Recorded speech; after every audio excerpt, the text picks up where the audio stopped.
तो आज हम लिखने वाले हैं एसोसिएटिव एरे के बारे में। हम लोगों ने पढ़ लिया है कि एरे क्या होता है। तो एरे में आप लोगों ने देखा था कि हम लोगों ने मल्टीपल डेटा लिया था किसी एक वेरिएबल के अंदर। जैसे एक्टिविटीज़ एक वेरिएबल थी, इसके अंदर हमारे पास मल्टीपल स्ट्रिंग डेटा थे। स्ट्रिंग डेटा के साथ हम लोग चाहें तो नंबर्स भी ऐड कर सकते हैं। जैसे मैंने यहाँ पे 444 नंबर ऐड कर दिया, मैं यहाँ पे बुलियन भी ऐड कर सकता हूँ, ट्रू या फॉल्स बोल के कुछ भी हो सकता है। मतलब जो एरे के अंदर के वेरिएबल्स होंगे कॉमा सेपरेशन में, वो कुछ भी हो सकते हैं।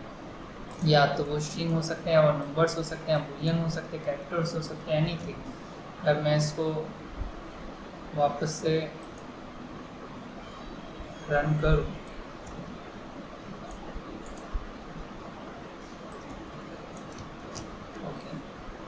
तो मैं इसको रन करके आपको शो करता हूँ।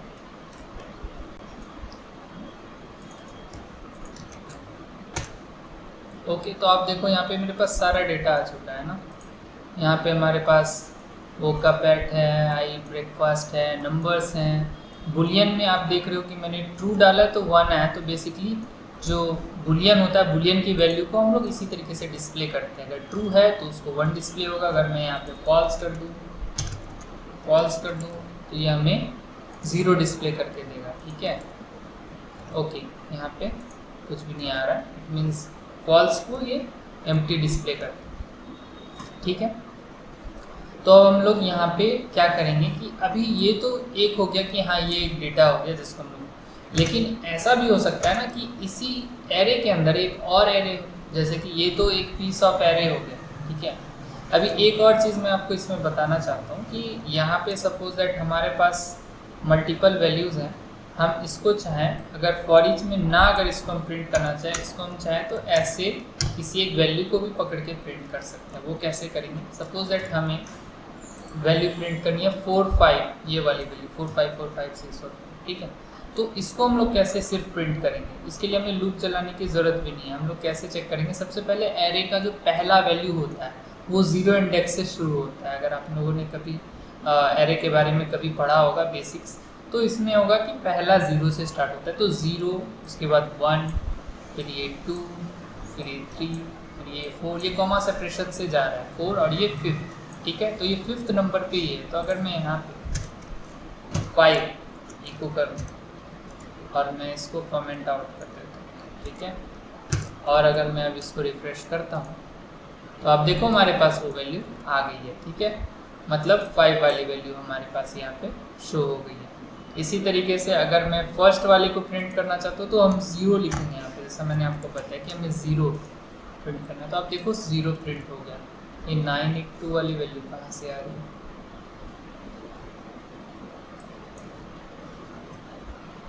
982, ओके ओके, सॉरी, ये नीचे से वैल्यू आ रही है। ठीक है, तो ये चीज़ हो गई।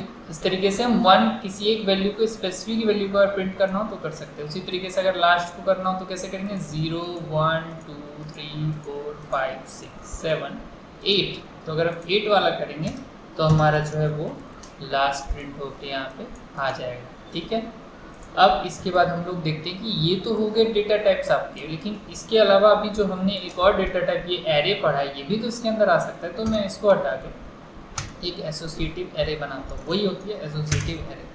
ठीक है, तो ये सपोज दैट एक एरे हो गया, इसके अंदर दूसरा एरे हो गया, है ना, इसके अंदर एक तीसरा एरे हो गया। इस तरीके से मल्टीपल एरेज भी हो सकते हैं एक एरे के अंदर, तो इसको हम लोग एसोसिएटिव एरे बोलेंगे। अब इसको कैसे प्रिंट करना? अब सपोज दैट एक एरे में हम लोगों ने अभी नॉर्मल वेरिएबल लेके देखा, स्ट्रिंग देखा, स्ट्रिंग के अलावा हमने बुलियन देखा और नंबर्स देखा। अभी हम यहाँ पे चाहे तो की वैल्यू भी ले सकते हैं। की वैल्यू लेने के लिए हमें क्या करना पड़ेगा? सपोज दैट मैं चाहता हूँ कि मैं प्लेयर का नाम और उसके स्कूल लिखूँ, तो मैं जैसे लिखता हूँ विराट कोहली, विराट करते हैं। ठीक है, और इसको एक नंबर दे देते हैं। सपोज दैट इसने कितने सेंचुरीज लगाई? सपोज दैट 50 सेंचुरीज लगाई इसने, है ना। दूसरा दे देते हैं हम लोग यहाँ पे रोहित शर्मा, राइट। सपोज इसने 40 लगाई है। अब मैं यहाँ पे दे देता हूँ सचिन तेंदुलकर, और इसने सपोज दैट 60 सेंचुरीज लगाई। ओके, अब यहाँ पे मैं दूसरे में सपोज दैट मैं मूवी नेम और उसको एक्टर को दे देता हूँ। सपोज दैट यहाँ पे हम लोग ऐड करते हैं मूवी एक्टर का नेम जैसे देते हैं प्रभास, ठीक है, और इसके मूवी का नेम जैसे कल्कि है। ओके, तो एक और स्ट्रिंग हो गया यहाँ पे। ओके, दूसरा हम लोग यहाँ पे दे सकते हैं आमिर खान, तो उससे हमारा फेवरेट है 3 इडियट्स, है ना। इसके बाद एक और मैं ले लेता हूँ सपोज दैट एग्जाम्पल में शाहरुख, ठीक है, इसमें ले लेते हैं DDLJ, ठीक है।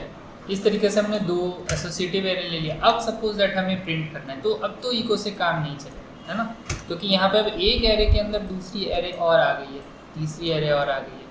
तो इस तरीके से अगर हमें इसको प्रिंट करना है तो हमें फॉर ईच लूप लगाना पड़ेगा। और फॉर ईच में मैंने आपको बताया था, फॉर ईच में हमने पहले लेना है मेन वेरिएबल जो हमारा वेरिएबल है, उसके बाद एज लगाना है, और उसके बाद हमें कोई भी वेरिएबल अपना नाम ABC जो भी रख रहा हूँ, मैंने एक्टिविटी रखा हो, ABC कुछ भी रख सकते हो और आप इको कर सकते हो। अब हमने इको करना है सपोज दैट एक्टिविटी पहले वाले को। तो अभी आप यहाँ पे पहले वाले को देख रहे हो, इसमें से सपोज दैट हमें प्रिंट करना है विराट नेम, तो हम लोग कैसे प्रिंट कर सकते हैं? तो इसमें एक ये तरीका है, इसमें हम लोग इसको भी इस तरीके से की के थ्रू प्रिंट कर सकते हैं। तो इसको मैं सबसे पहले निकाल लेता हूँ, क्योंकि अब ये हम इको में कोटेशन के साथ लगा सकते हैं, बट फिर हमें वो क्या करना पड़ेगा, कॉन्केटिनेशन करना पड़ेगा, बट वो हम लोग बाद में देखेंगे एडवांस में भी। मैं इसको प्रिंट करके देखता हूँ, ठीक है। तो यहाँ पे मुझे विराट मिल गया। अब आप सोचोगे कि ये एरर क्यों आया, ये 27 लाइन वाला एरर क्यों आया? क्योंकि ये क्या कर रहा है कि अब ये विराट एक्चुअली ये लूप में घूम रहा है, तो ये लूप तब तक एंड नहीं होगा, मैंने आपको बताया था, जब तक ये पूरे एरे को कंप्लीट नहीं कर देता। तो ये क्या कर रहा है, पहले एरे को इसने कंप्लीट किया जिसमें से विराट मिला, जिसका इसने वैल्यू शो कर दिया कि 50 है। बट दूसरे एरे में जब ये गया तो यहाँ पे कोई विराट नाम का था ही नहीं थी, तो इसके लिए इसने एरर थ्रो कर दिया कि 27 इंडेक्स पे आपके पास जो है कोई भी विराट नाम का, यानी कि इस दूसरे वाले एरे में विराट नाम का कोई की ही नहीं। तो अब मैं क्या करता हूँ, यहाँ पे भी सपोज दैट मैं एक विराट नाम की बना देता हूँ। सपोज दैट विराट ने कल की बनाई स्ट्रिंग नो। अभी अगर मैं इसको दोबारा रिफ्रेश करूँ तो आप देखो विराट एंड कल की 2 वैल्यूज आ गई यहाँ पे, है ना। तो कहने का मतलब अब हमारा ये की चूँकि दोनों में है तो वो मिलेगा। तो इस तरीके से जब हम एसोसिएटिव एरे के में काम करते हैं तो हमारे पास मल्टीपल वेरिएबल्स जो है वो अगर सिमिलर एरेज में हो, जैसे इस एरे में भी वो वेरिएबल है, इस एरे में भी वो वेरिएबल है, तो हम इस तरीके से उसको एक्सेस कर सकते हैं। जैसे कि मैं आपको बताता हूँ कैसे हम लोग मल्टीपल को एक्सेस कर सकते हैं, ठीक है। मैं एक काम करता हूँ, इस एक्टिविटीज़ वेरिएबल के बदले मैं एक वेरिएबल ले लेता हूँ स्कूल, ठीक है। हमारा एक स्कूल वेरिएबल है, ठीक है, और ये थोड़ा रियल भी साउंड कर रहा है, ठीक है। अभी जैसे स्कूल में क्या करते हैं हम लोग, एक स्कूल का नेम ले लेते हैं, ठीक है। नेम ले लेंगे, स्कूल में सपोज दैट मल्टीपल क्लासेस होते हैं, ठीक है, तो नेम ले लेते हैं, क्लास ले लेते हैं, और सब्जेक्ट ले लेते हैं, ठीक है। ये हम लोगों ने ले लिया। फिर यहाँ पे भी सेम करते हैं, name class and subject. Suppose that name जो है स्टूडेंट का वो अगेन मैं रख देता हूँ रोहित, एक नेम है स्टूडेंट का। सपोज दैट क्लास में 4 में पढ़ता है, और सपोज दैट उसने सब्जेक्ट जो है उसका सब्जेक्ट जो वो पढ़ रहा है वो मैथमेटिक्स है, ठीक है। उसी तरह एक स्टूडेंट दूसरा मान के चलो रोहन, है ना, क्लास वो 3 मान के चलो, 3 क्लास का स्टूडेंट है, एंड सब्जेक्ट वो सपोज दैट पढ़ रहा है इंग्लिश, है ना। तो अब अगर मैं इसको प्रिंट करूँ, अभी मैंने वेरिएबल नेम चेंज किया ना, तो मैं यहाँ पे भी स्कूल करूँगा, और यहाँ पे मैं रख देता हूँ, फिर से स्कूल ही रख देते हैं, कुछ भी रख सकते हैं, SCH रख देते हैं, ठीक है, एज SCH। अब अगर मैं इसको रन करूँगा, अभी ये करेंटली रनिंग में नहीं है, फिर से हम लोग इसको रन करते हैं, ठीक है। ओके, तो ये मुझे एरर दे रहा है लाइन नंबर 27 पे, कुछ एरर अनडिफाइंड। ओके, अब ये बोल रहा है कि विराट नेम जो है, जो आपने की का नेम यूज़ किया वो अनडिफाइंड है, क्योंकि आपके तो की के नेम में विराट है ही नहीं। तो आपको क्या करना पड़ेगा, आपको यहाँ पे जो एग्जिस्टिंग है की उसका नाम डालना पड़ेगा। जैसे नेम एक की है, नेम मैंने डाला। अब मैं अगर रिफ्रेश करता हूँ तो आपको रोहित एंड रोहन दोनों मेरे पास आ गए हैं ना, दोनों एक साथ दिख रहे हैं क्योंकि लूप में आ रहा है। इसको मैं कॉन्केटिनेशन जो मैंने आपको बताया हुआ है वो यूज़ करके हम लोग इसको फिक्स कर सकते हैं बेटर तरीके से। तो आप देखो रोहित आ गया, रोहन आ गया, एक स्पेस भी डाल देते हैं, है ना। तो अभी रोहित के बाद एक स्पेस आ गया, फिर रोहन आ गया, फिर कॉमा आ गया। चूंकि लूप में घूम रहा है तो जितनी बार लूप होगा उतनी बार कॉमा भी आएगा। अभी इसके बाद एक मान के चलो हमें एक और इको करना है, एक और इको कर लेते हैं इसके नीचे, ठीक है। रोहित हो गया, इसके बाद इसको क्लास कर लेते हैं, क्लास, ठीक है। और इसके बाद एक और पेस्ट करते हैं और यहाँ पे हमें सब्जेक्ट भी चाहिए। तो हमें क्या मिलेगा, एक बार नेम की पूरी लिस्ट मिल जाएगी, फिर क्लास मिल जाएगी, फिर सब्जेक्ट भी मिल जाएगी। इसको अगर रिफ्रेश करते हैं तो आप देखो, एक सेकंड, ओके सब्जेक्ट मैंने लिखा हुआ है। ओके, तो की का नाम देखो मैंने गलत किया तो यहाँ पे वो एरर आ गया है ना। अभी आप देखो, अभी भी एक है सब्जेक्ट, ओके यहाँ सब्जेक्ट है, यहाँ सब्जेक्ट है। अभी एरर रिजॉल्विंग भी हो रही है। आप ध्यान से इन चीज़ों को नोटिस करके की पुश करना। तो आप देखो, पहला मेरा नेम हो गया, ठीक है, उसके बाद क्लास हो गया और उसके बाद उसका सब्जेक्ट हो गया, ठीक है। दूसरे में फिर उसका नाम हो गया, फिर उसका ये हो गया, ठीक है।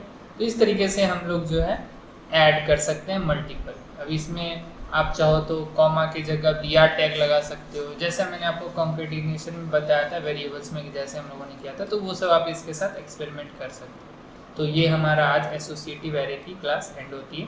Thank you.